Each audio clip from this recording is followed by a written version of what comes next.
They've had plenty of carrots over the week, so they've got their night eyes working well, and they're using all the track and a little bit more, trying to maximize everything. And drivers get into the rhythm, and the rubber goes down, and you explore little things which you maybe didn't have time to do in the testing, but when you get in the car for a good sort of 2-3 hour stint, you soon discover new little things that you explore just to get the maximum from it.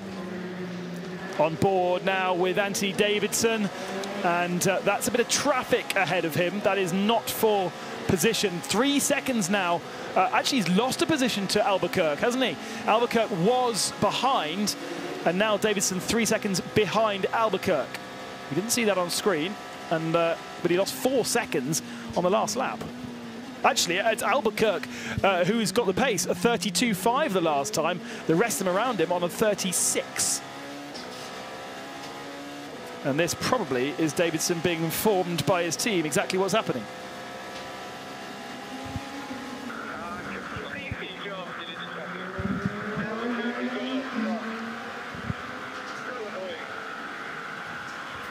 Something's annoying. All good, all good. We'll make it up in pit lane. All good. Just keep doing what you're doing. Albuquerque got us, I think, is what he said, and that's really annoying.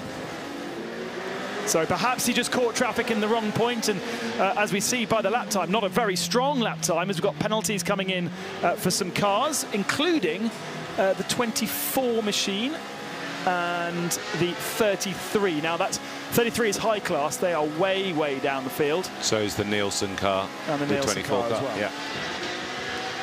But Anthony wouldn't be complaining about when he made his pit stop. He'll be complaining about either traffic or tyre choice or something like that. It won't be, yeah. Well, look at the last laps for all of our top LMP2 cars. They're on the same bit of track. Alex Brundle 3:36. Jean Verne the same. Philippe Albuquerque a 3:32, and then Davidson a 3:36 again. So somehow Albuquerque found a decent chunk of time compared to his rivals on that last lap. But look, if you just get caught at the wrong moment, suddenly the time ebbs and ebbs and ebbs away. Nowhere for Davidson to get past the Aston Martin there. He'll have to do it now with a bit of more clear track. You can see his front and rear tyre pressures there, 198. That's his front, left and right, and then 187 on the rear. That's the tyre pressures that he's running currently, which are in the middle of his dash. That'd be quite interesting information for others, wouldn't it? So, I mean, it sounds quite high to me. 2 bar, two bar on the front and 1.8 on the rear is quite high.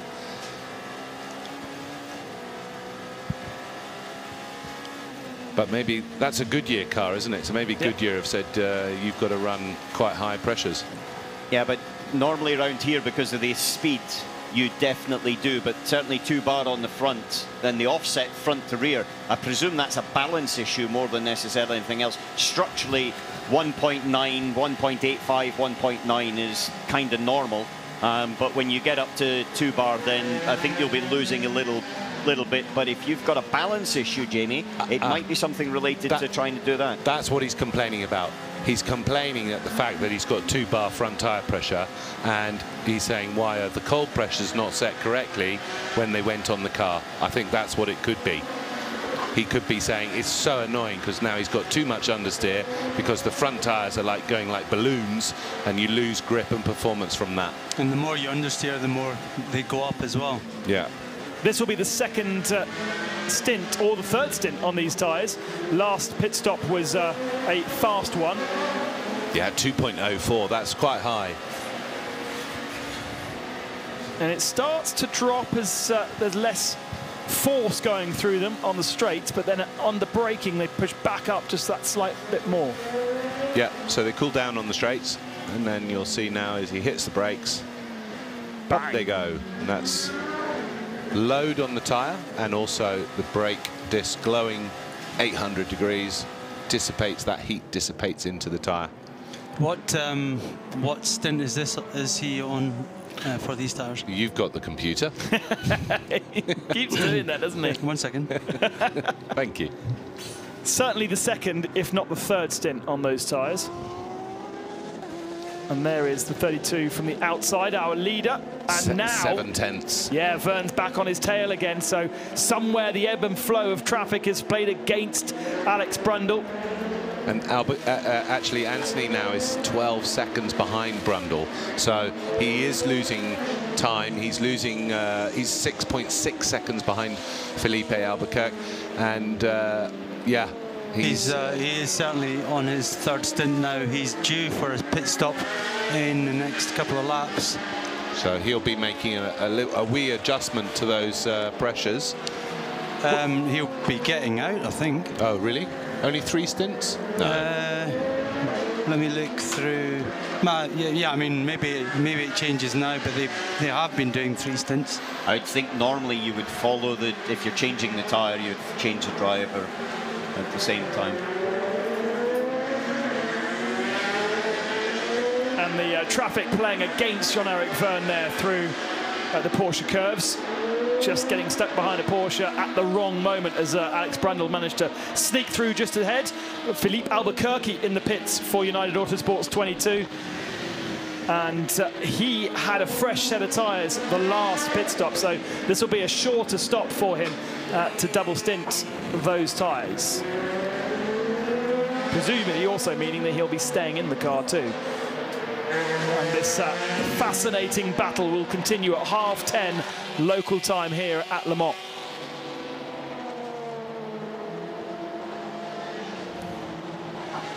Switching our attention to some GT-AM machines. That is the 99 Dempsey Proton car. And into the pits is, well, we said that, Philippe Albuquerque in the pits. Who's in that car at the moment, the 99? Martin distracted me so I could go and talk about someone else. Vitacorn's in the car. Come on. You're still struggling with that, aren't you? I haven't even tried, not on air, not in front of millions of people. Nice quick service then, Philippe Albuquerque. He'll be heading back out onto circuit. Full of fuel. No change of tyres and a pit stop of 1 minute and 13 seconds.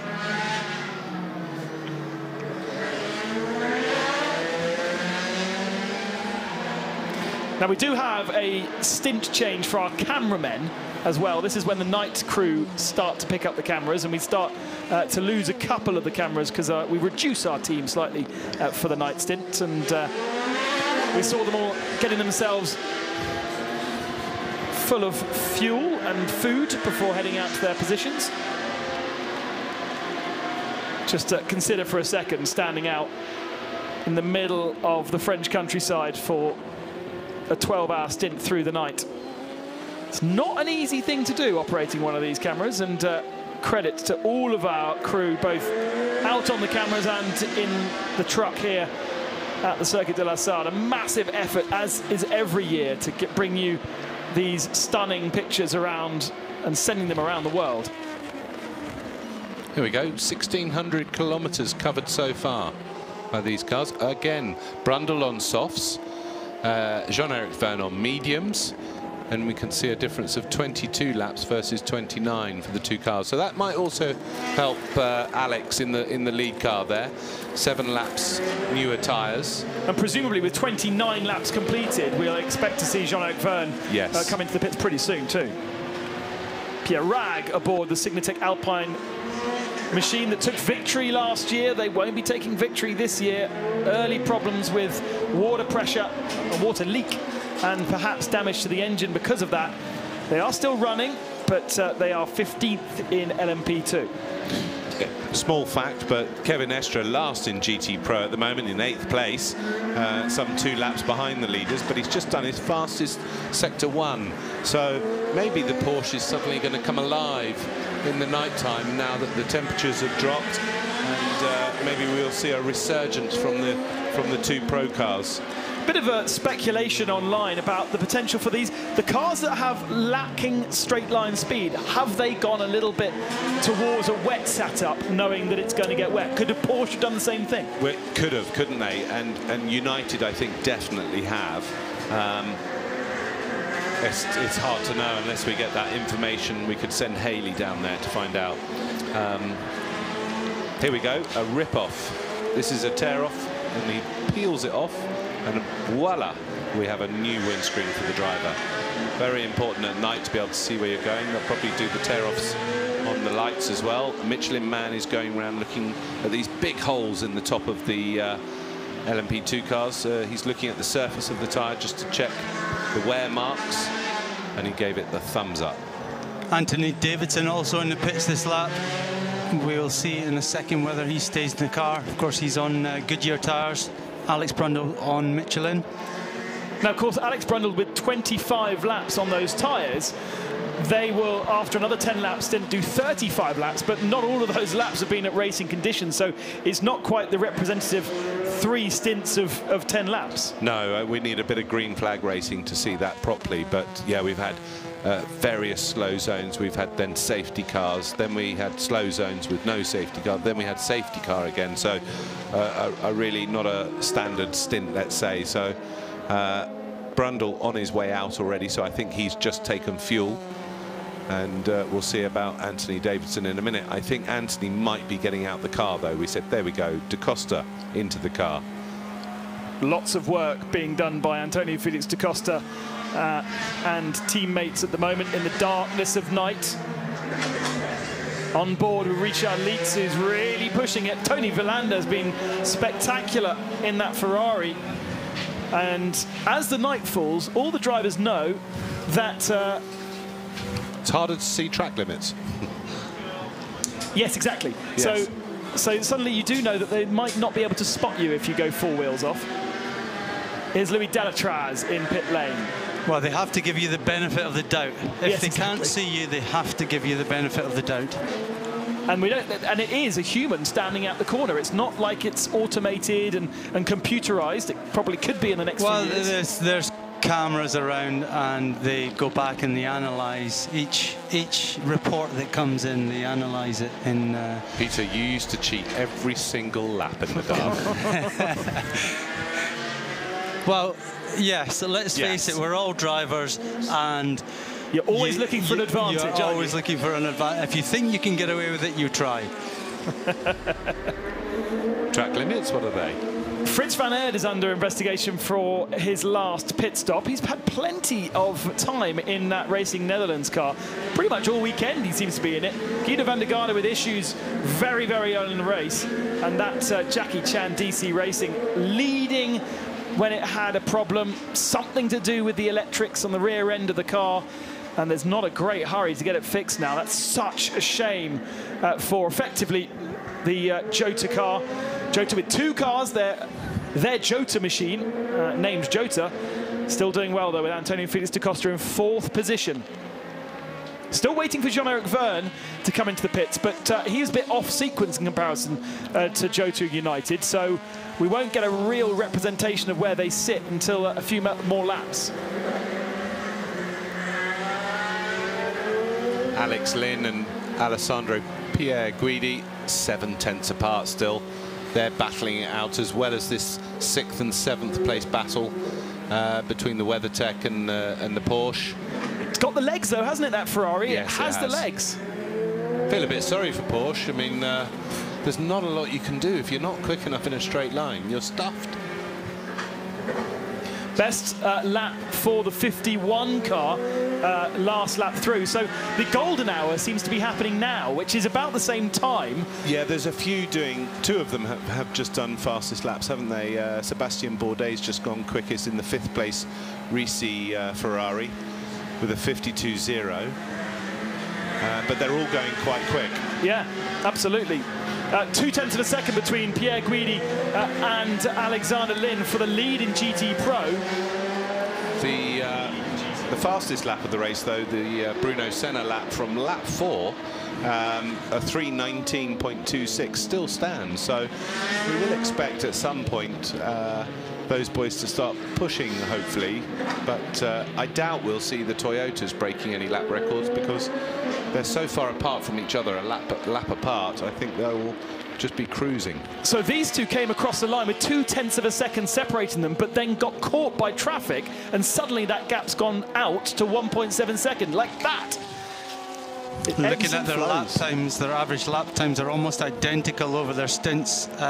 Alex Lynn looks to be pitting very soon, this lap. And that's interesting, a split tyre. Soft and medium, yeah.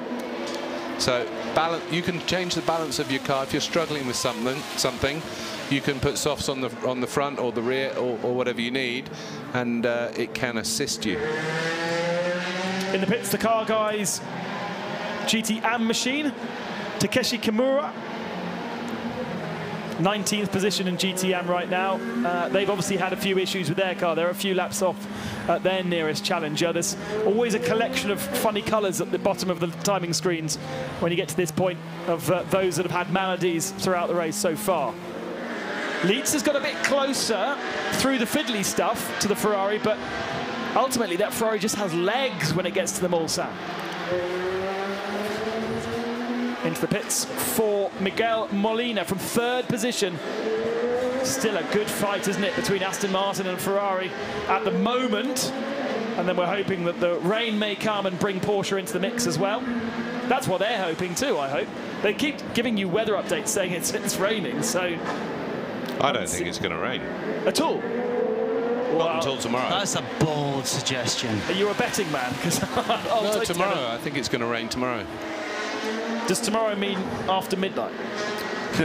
I don't think it's going to rain tonight. It doesn't mean before midnight. So while it's dark then? You don't think it's going to rain while it's dark? No. Oh, and officially sunrise is 7:43 tomorrow morning, ladies and gentlemen. So put that down in on your diary to see if JCW can win the bet. Acceleration is the problem for the Porsche, not top speed. Okay.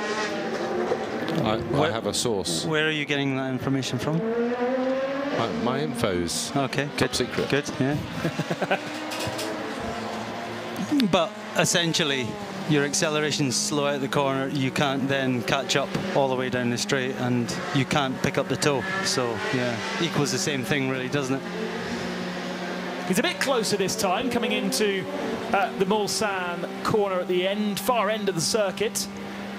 But that Ferrari just ebbs away, just ekes a distance. And look how good it is under braking. Obviously, there is a certain amount of concertina effect into braking zone, but that Porsche is so much better through Mulsanne, right on the tail again. And by the time we get to Indianapolis, there's going to be a gap again. How frustrating for Richard Lietz.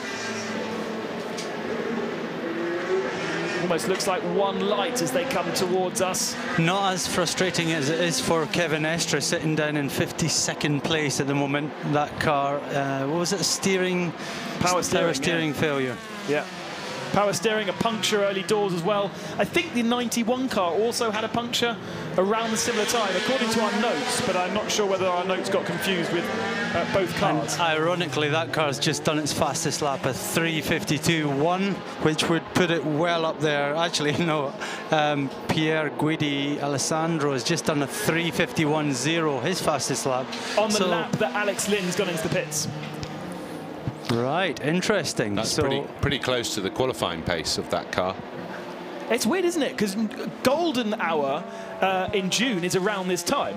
But yes. We're 3 months down the line, and Golden Hour seems to be happening, at least for the GT cars. Well, in fact, even Jean-Eric Vergne fastest lap as well.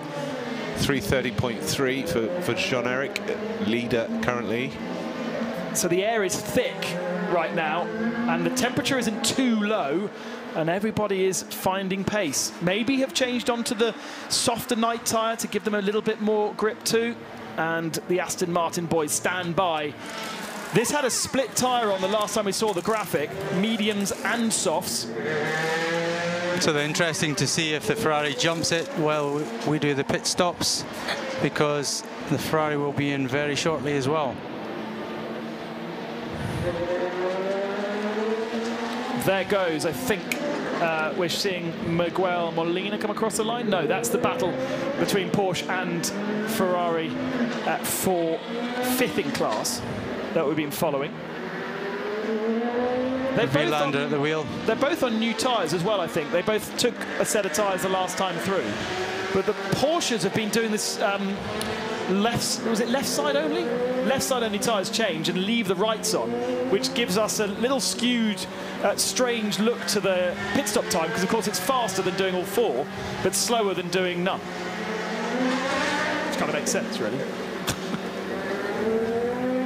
This kind of theory. So looking at the speeds of the 2 cars there, you're kind of right, Jamie. Out of the corner, the Ferrari seemed to get up to speed a lot quicker, but they both topped out about the same speed. Yeah. Into the pits, Jean-Eric Vergne from the lead of LMP2. This will be very interesting to see where he filters out after this stop. And we're having a change of driver as well. Is that Rusinov getting back into the car? Yeah, I think it was. I think it was, yeah.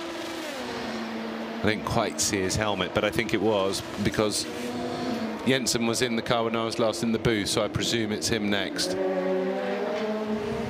Now, they didn't change tyres last time. Now, those tyres, the last time we saw the graphic, had done 29 laps, so they'd done about 32, but a lot of those laps would have been on safety car. Yeah. I wonder whether they will look to change. Usually it would be a new set for a new driver. It will, yeah. And here's Brundle coming out the Porsche curves up to the last chicane, at the Ford chicane. So will he take the lead? Probably, yeah, if they are going to change tyres. There he's off. This will be close. Alex will be just exiting the Ford chicane now. We'll be looking for him on the left-hand side. And well, it will be close. Where is he? Yeah, there he goes. And he takes the lead. What about Philippe Albuquerque, him? who's been very, very fast in second? We're going to have to see how that shake out. Yes, that's Albuquerque ahead. Yeah. So actually, G-Drive go down to third, and United are 1-2 here at Le Mans. That's exciting for them. They've had a great day in Road to Le Mans. Ultimately not on the top step of the podium, but with running 4 cars in Road to Le Mans, and then the 2 here in the main class. There's plenty more racing to go, but it's very exciting. Maybe that extra bit of downforce is coming into play for them now. I mean, on a free lap through the Porsche curves, or down through sector 1, through Dunlop chicane and down through the S's, that extra downforce, as long as the driver can use it, then it's a huge advantage. The disadvantage is getting past the traffic on the long straights, and that will ebb and flow. But as the race goes on, you do get less traffic because a few cars break down and they're in the pits more and so on, and perhaps it's going to play into their hands. And especially if we do have rain later on tonight, then or tomorrow, then that will. Jeff is looking rather knackered there, isn't he? Well, he's used to just driving that electric thing around for a couple of laps, isn't he? Yes, you know? that's what it is. A 3-hour stint now is quite a long time. In a closed car, of course. In a closed car that's fast. Yeah. That makes noise and is visceral. No offence to Formula E fans around the world.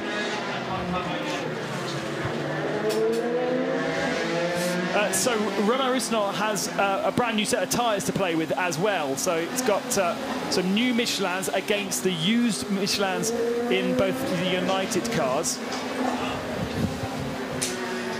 Alex was radioing into us to say she's got some news from the pits. So let's put Alex on air and she can update us. Alex? Just that they are starting to look a little healthier, and Jackie Chan, Will Stevens is getting ready to go back out, so fingers crossed there. That's great news. I mean, unfortunate that they really have now fallen to 52nd place and lost a huge amount of time, but be nice to have them back out on the circuit. The other car that still is a question mark is G-Drive Racing by Algarve. They changed the steering wheel on that car, but it still seemed to have issues, and they are now doing something drastic in pit lane as well. So another team to go and visit and find out exactly what's going on. Definitely electrical issues, and a lot of electrical issues. I mean, that's not hard to fix. Jota's in, Algarve Pro in. We've seen a lot of silly little things. Not easy to fix, no. It has been a remarkably attritional race in LMP2. Nothing, I've never seen anything like it. We have the 2 cars with cooling issues at the start of the race, Signatech and the Racing Team Letland car. those two cars that stopped at the circuit under the safety car, there's something very weird going on Do you here. think it's the coronavirus and the lack of, continuous running and, doing your Sebrings and Spas and Silverstones and da-da-da, and the guys, maybe, a lot of them were maybe furloughed, and, the cars just sat there because we were all in lockdown, and, we've gone back to racing, but everyone's a bit rusty and, things are not done properly and things have sat still. Well, in fairness, if you look at the cars that are having the troubles, for the most part, it's the WEC cars. That's the other part of it here, the LMS They've been cars. in a rusty container on their way back from wherever. Well, they've certainly not had the tender loving care that they would have over many months, and they've had one race this year since, well, two races if you talk about COTA as well, been on the way back from COTA. But there is something weird about this race at LMP2. We don't normally see this kind of level. They're not niggles, these are major problems. That was, I think, Kevin Estre that we were seeing there in conversation. He's just got out of the car and handed the 92 to Michael Christensen. Now, Da Costa's taking tyres, but he only just... Oh, that was a quick stop. One tyre was changed. Or just the left-hand side, maybe.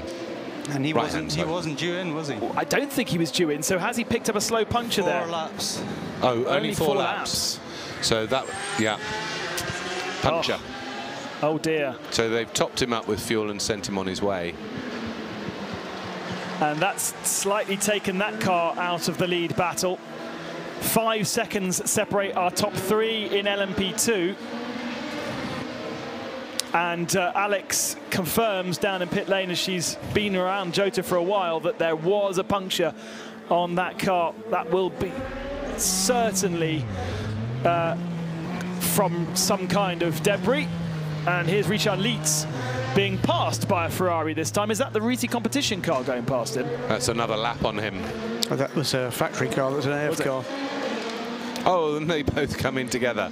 So this is maybe why they changed just the right-hand side. It's just to get ahead of the Ferrari. Yeah, just try and change the viewpoint for him. Very strange for a driver when you change just one side on a car. You've got new rubber on one side and old rubber on the other. When you go out the pit lane, the steering wheel, the circumference of the tyre is different. And so you find you come out the corner, you come out the pit lane, and you're like, it feels like there's something wrong, because the wheel is slightly to the left or to the right. And then when you hit the brakes for the first time, you've obviously got a lot more grip from the new hot rubber and less from the other side. And the whole car sort of does a swerve slightly, and it takes about a lap or two for that feeling to go. It's quite a strange thing. 2 GTE Pro cars on pit road at the moment. The 91 Porsche from the factory team came in right at the back end of the WeatherTech Racing by Scuderia Corsa 63. Who's going to turn the car around more quickly? Lights are on the 91. Porsche desperately need to get ahead here because he's been staring at the back of the Ferrari for a long time. Ferrari up on jacks to change tyres. Porsche no tyres. Yay! They're ahead of the WeatherTech car. That will be a relief for Richard Lietz. That's taken a while, hasn't it? That has taken a while. And away goes the 63 car. This car in GT Pro for reasons other than it's got an all-pro lineup. Now, at the head of that field, of the pro field, Alejandro Pierguidi has now come out of the pits in the 51 Ferrari, and Maxime Martin is now aboard the Aston 97, which pitted a couple of laps before. So we're waiting to see how that shakes out on the next split time, but it was very, very close before they made their stops. Cetilar de Lara comes into the pits for Roberto Corte. Cetilar. Very Italian blue. 21 Dragon's Mead USA car 2. And that is Memo Rojas. Triple Rolex 24 hours winner, double ELMS champion. Brought the car in, and I think we'll take the car back out again.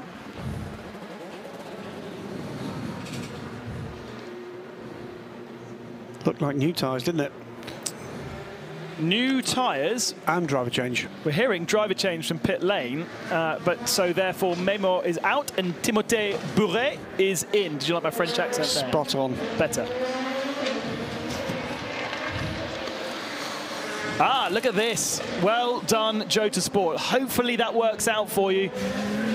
Will Stevens aboard the car after a lengthy service to try and solve some kind of electrical issue around the gearbox of that car.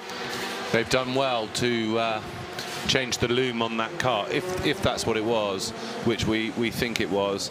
To do that in the time that they've done it is quite impressive, actually, because that is no easy job. But as you saw earlier, they were taking the whole car apart, the floor off and everything. So, yeah. They have dropped 20 laps, unfortunately, in that process, as we watch Red River Sport coming down pit lane and 62 car.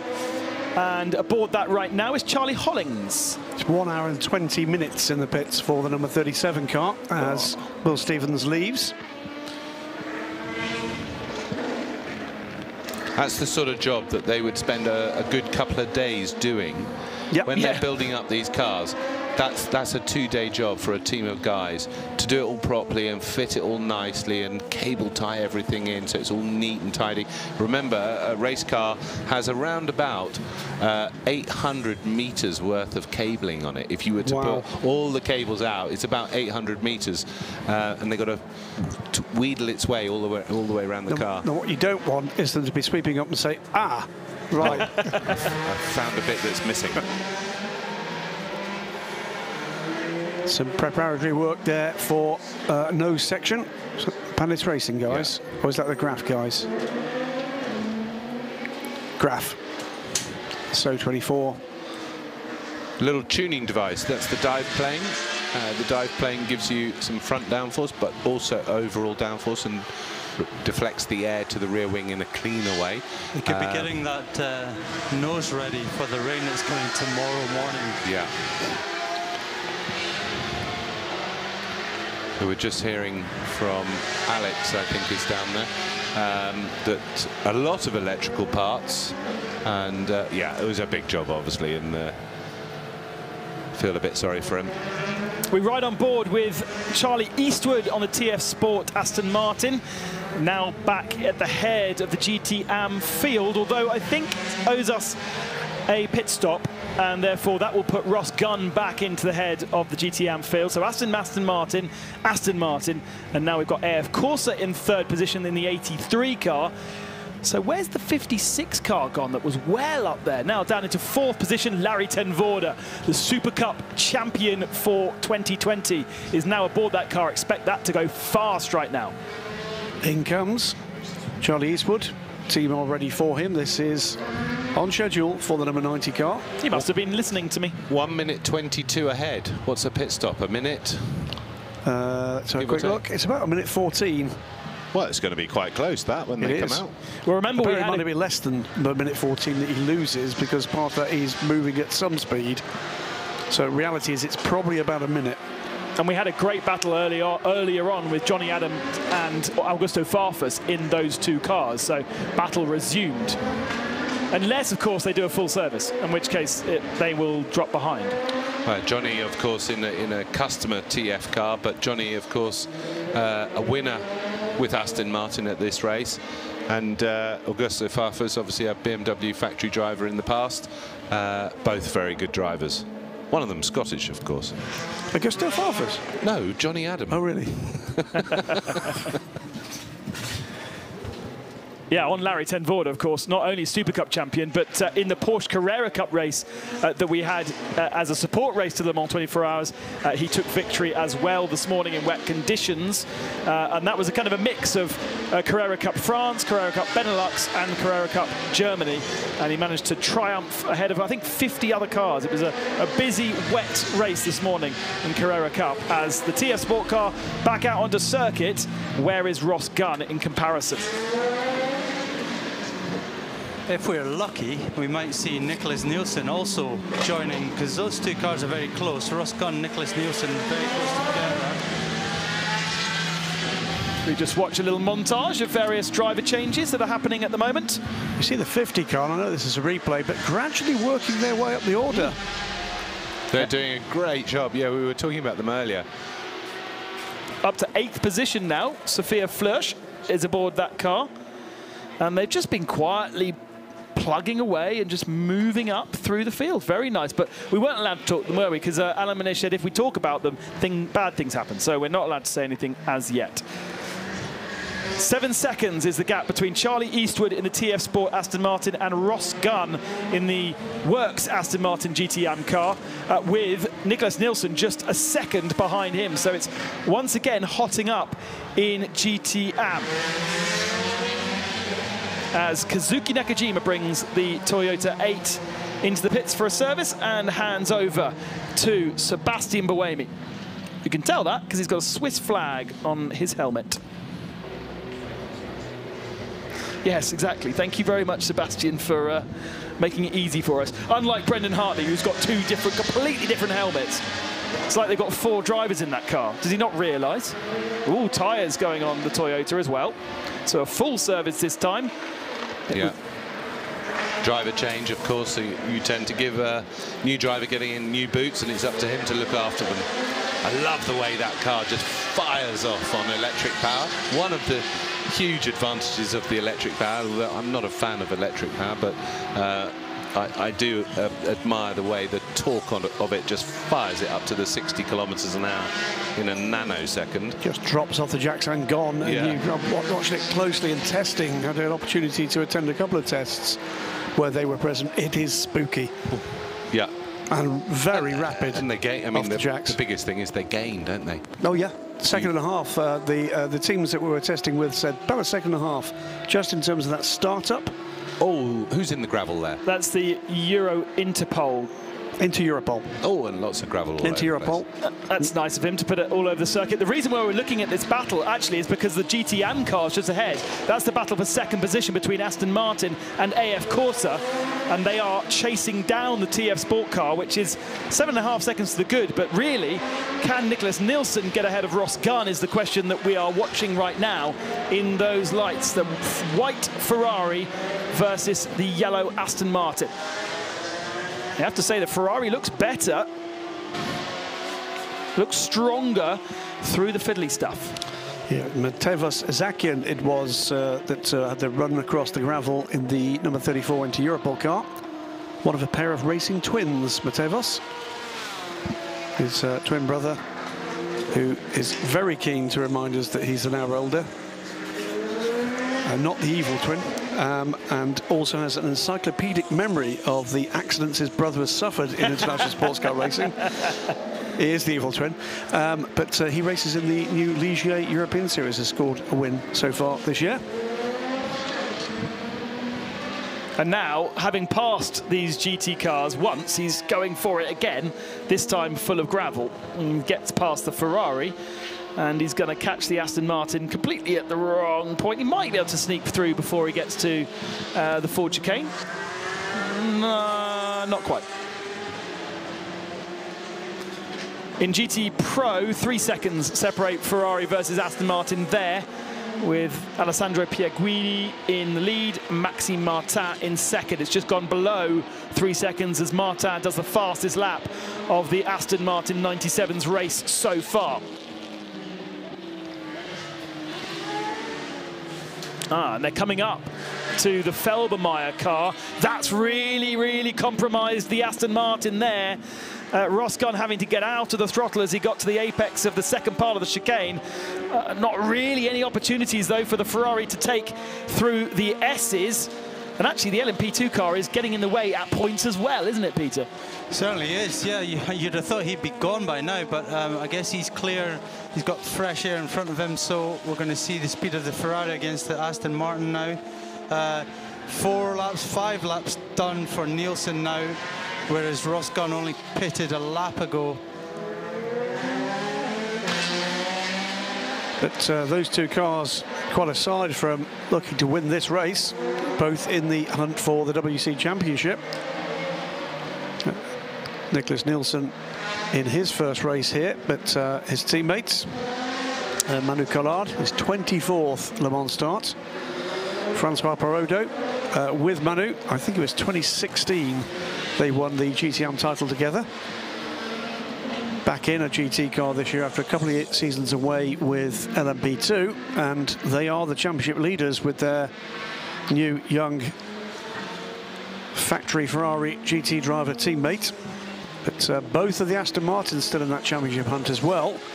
And the 50 points that come with this win could very well be very telling indeed. If they go the way of the 83 car, it's going to be a very steep hill to climb for anybody else. It goes anywhere else, though, and it's going to be a very exciting end to this season. Back to this battle. It's for second in class. We've got Charlie Eastwood 7.5 seconds to the good. Still that split strategy on tyres for Aston Martin, with the mediums on the rear and softs on the front. Why not softs all round, Peter? Just because they might not last the distance? I think the Aston Martin does tend to be a bit harder on rear tyres than its front tyres, so maybe they're running mediums on the rear, and maybe they also are struggling with a bit of understeer, therefore they run a softer tyre on the front. It could be either of them, but I know from having done a test with the GT3 car, it certainly used its rear tyres. Torquey turbo engine in that thing as well. Sorry. Bruno Senna ready to go for the Rebellion. Rebellion at the moment just 30 seconds behind the 8 Toyota, but the 8 Toyota has pitted, and of course the Rebellion is about to pit, so that will go back out again. We did see, if you have been away from the screens a few moments, with 10 minutes in the pits, the 8 car did drop behind the #1 Rebellion whilst it had brake ducting issues sorted. Had been running with that brake ducting issue for most of the race, but they took advantage under a safety car to get it totally fixed and replace the ducting so it didn't cause issue in the rest of the race. And that is why 7 has a 1 lap lead over 8. And usually it's the other way around, Graham. Yes. Usually 8 seems to have the better luck. Yeah, but it seemed this year that the 7's got the better pace, and in fact for much of last year they were very, very unlucky indeed.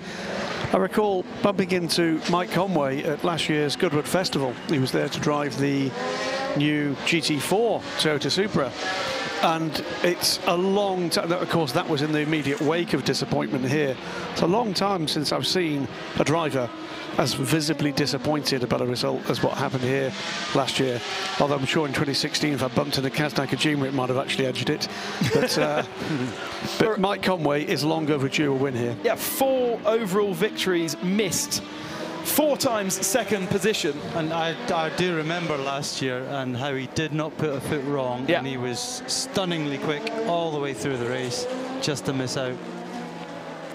But a bitter pill. You know, I guess when you're at this level and the big wins don't come your way, whether it's a championship win, he's not done that yet, or whether or not it's a win here at Le Mans, you know, it's very easy, isn't it, for us to turn around and say, it's always next year.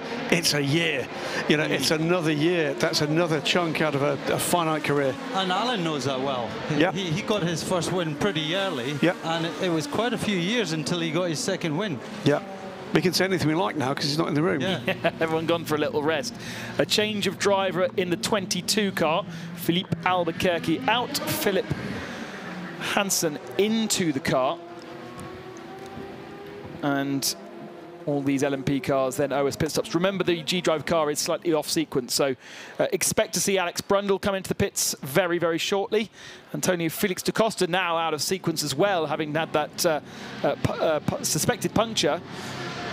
And really, well, they're the cars that have been divided by a lap by our safety cars over the last couple of hours, and therefore those are the ones that are fighting at the moment for overall victory. Things, of course, can change. It's a bit of tale, hasn't it, of two things, the LMP2 battle, and it's been a hell of a battle. Attrition, as we've just noted, but also just a bit of luck about track position when those cautions have come out. We've got the number 32 car leading the race at the moment.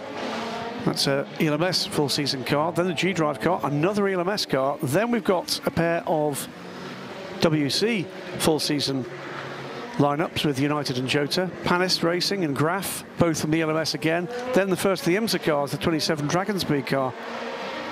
But we've often seen the WC cars dominate here, and it's not the case now. it is a bit of a mixed bag. And certainly have the feeling with what's going on in the background that could happen in the next 2-3 years in this world of sports car racing at the top end. There's a lot of drivers keen to catch eyes here right now.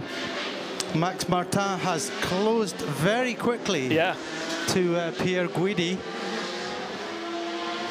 Both on similar strategies now. They weren't on similar strategies before our safety car periods, but now much more similar strategies. Split tyre choices, as we've seen from Aston Martin versus Ferrari. But look how close Maxime Martin is coming into Indianapolis. There's nothing between the two of them. We've seen it happen a few times already during the race. Aston Martin able to get past Ferrari, but so often they haven't quite been able to do it because the pace of that Ferrari has been good in the bits where it needs to be, and it's a little slower in the parts where the Aston Martin can't find a way through. The gun has fired in GTM, by the way. Ross Gunn is now chasing down Charlie Eastwood and dropping that gap, and also in the same way dropping Nicholas Nielsen behind him. So was under pressure for a couple of laps, but now Ross Gunn is starting to close the gap to the lead in GTM. I think it just took him a couple of laps to get his tyres back up to temperature. And Nicholas Nielsen obviously had pitted that sort of 4 laps before him. Confirmation, by the way, from Jackie Chan DC Racing. It was a new bell housing due to an alternator failure for that car. Back out on the charge. Well, it was electrical. We were speculating about all kinds of bits of electrical. And there is the radar. There is, as we've been saying for the last couple of hours, there is rain around us. There's plenty of weather around us. We're just not sure which bit is heading towards us, if any. Alex reporting wind in the pit lane, and that tends to bring a storm. We had a lot of wind actually the last couple of days, and it did back off today. It's been quite still today. We've got LMP2 cars in between the GT Pro battle at the moment. Time to go around the outside, which gives them the inside in the S's. New leader in LMP2, Roman Rusinov to the lead as Alex Brundle pits the 32. Now, is that Aston Martin close enough through Tete Rouge to benefit from the slipstream and perhaps get an opportunity, maybe not into the chicanes, maybe you wait all the way down to Mulsanne. That's your best opportunity, really, to get the deal sealed rather than the kind of side-by-side going through the chicanes.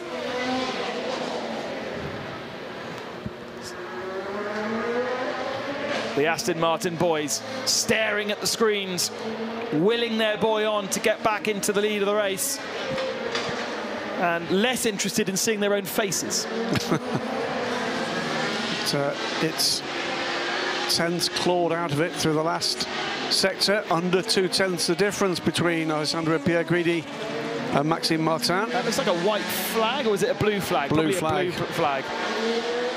Being shown to a slower car. That will actually probably being shown to the GT Pro cars, knowing that we've got LMP cars coming through. Just to explain why we're in this situation, now we've got different camera crews. We actually have slightly less cameras, so along the straights there, we don't quite pick up a complete lap around the Mulsanne. That's why we're cutting towards going side by side. This is the lead battle for GT Pro out of the turn. Headlights ablaze coming towards the camera as they come down to Mulsanne. As I said, they were going to wait for the braking zone at Mulsanne. Is it Aston Martin? Yes, it is.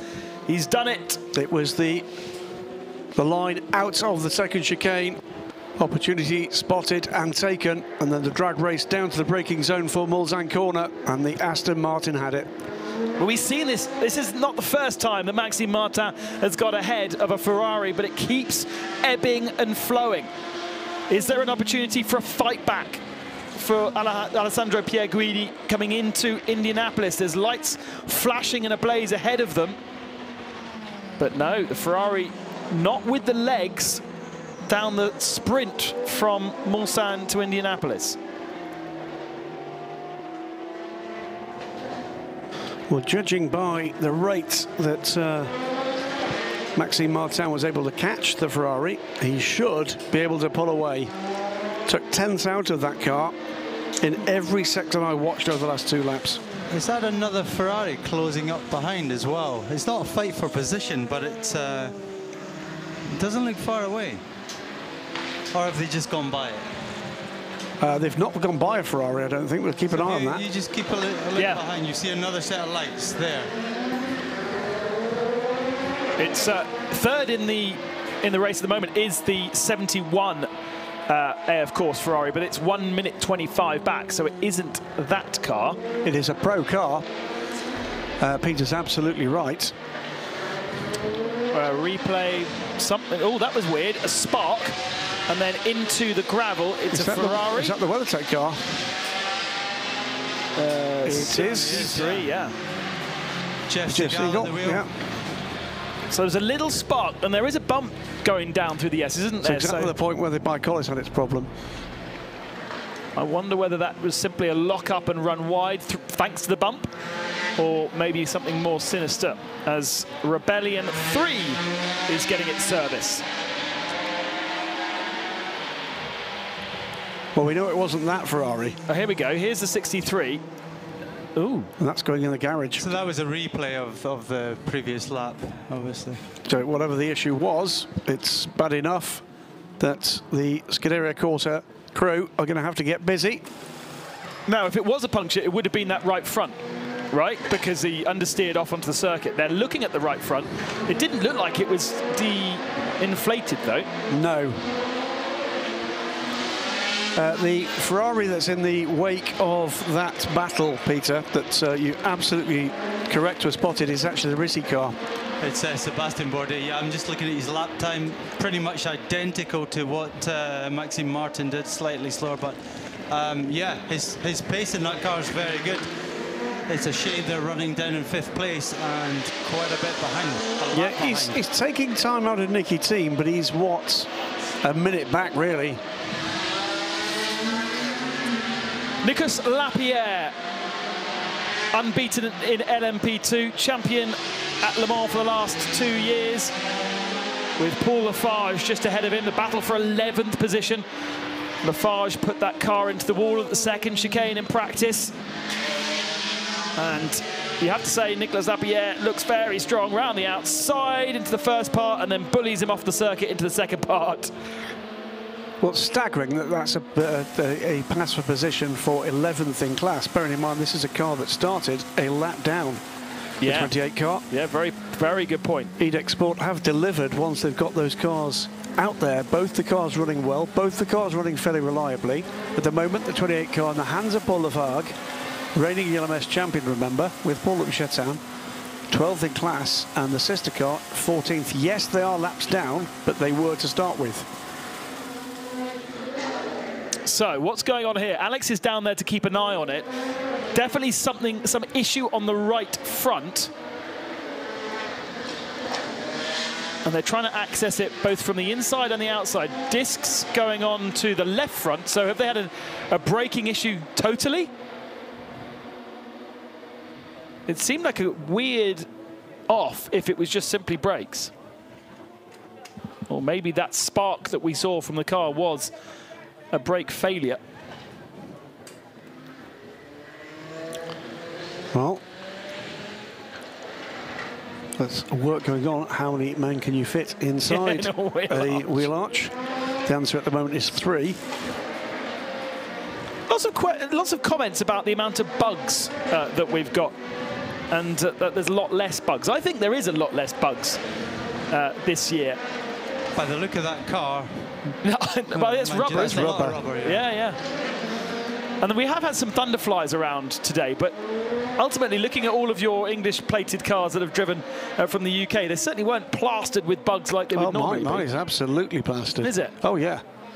I'm expecting to be done for a serial killer for the insect world, if they would catch me. Here we go again. It's brakes, isn't it? It's got to be brakes.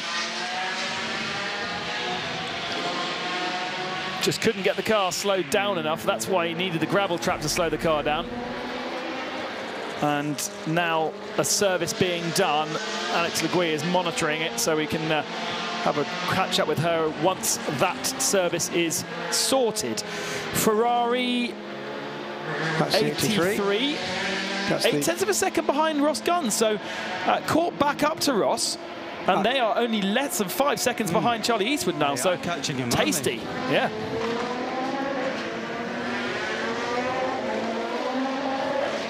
Interestingly, Larry ten Voorde, who we kind of talked up when he got into the Porsche in 4th in GTM, that's the 56 car, has probably not done much nighttime running. He might be very, very fast in a Porsche, in a Super Cup and Carrera Cup car, but the GTE car a bit different. I think he did the Bahrain race at the end of last season. Okay. Okay, on the lights, it's different.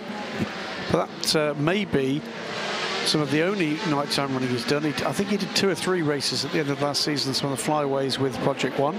And to be fair, he got it was Matteo Caroli that got out of the car, and he is no slouch. Oh no, Matteo is proper quick. I think that is just the pace of the car. I mean, to give you, Matteo correctly, privately disappointed that he wasn't elevated to full factory level last season for this season, and he lives and breathes Porsche. Oh, he's exactly what the template of a Porsche factory driver that I've always experienced in my time. Blinding speed, absolute consummate team player, and knows that part of the job is to tell that story. And he's done that from the very first moment I met him. I think he's an exceptional young man. He went as far as to say to me that if he didn't get his Porsche career, his contract renewed at any stage, he would retire. Really? He's 24. I said, don't be so silly.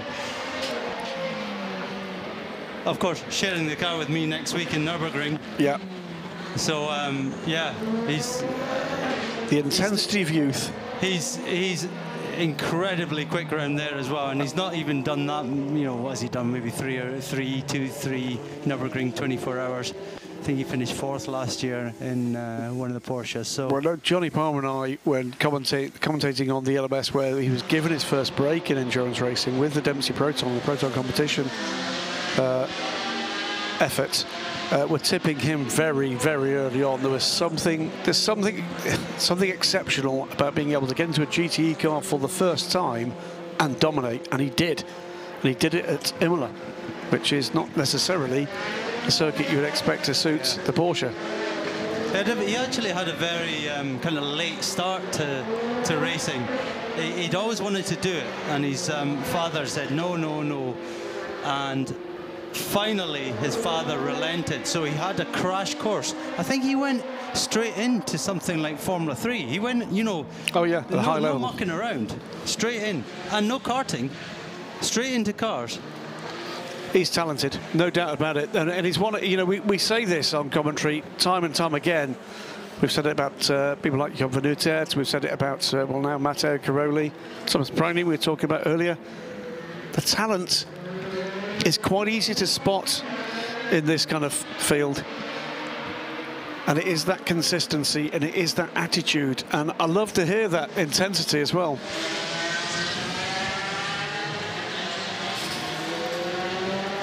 Oh, that's the 63 back out on the circuit, just ahead of the G-Drive 26. Roman Rusanov aboard that car from the lead, but he will hand over the lead to the 32 United Autosports when he rejoins the circuit once again. And in fact, that was Jab van Uitert going past. The question is, where is Antonio Felix da Costa in all that?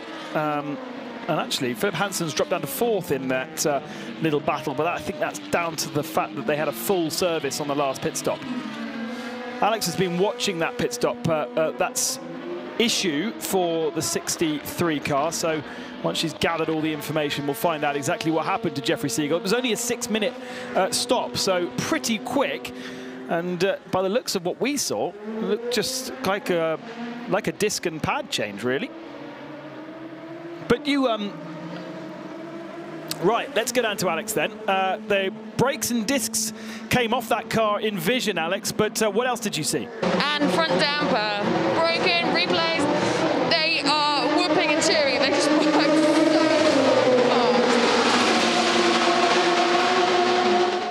fast. 6 minutes for a damper. That's pretty impressive. So the car obviously just kind of dropped, and that's what we saw, the sparks. Well, the Scuderia Corsa team that support this, as we look at the running order. Toyota 1-2, Rebellion 3-4, United's 32 car ahead of the 26 G-Drive, 38 Jota and 22 United Autosports car.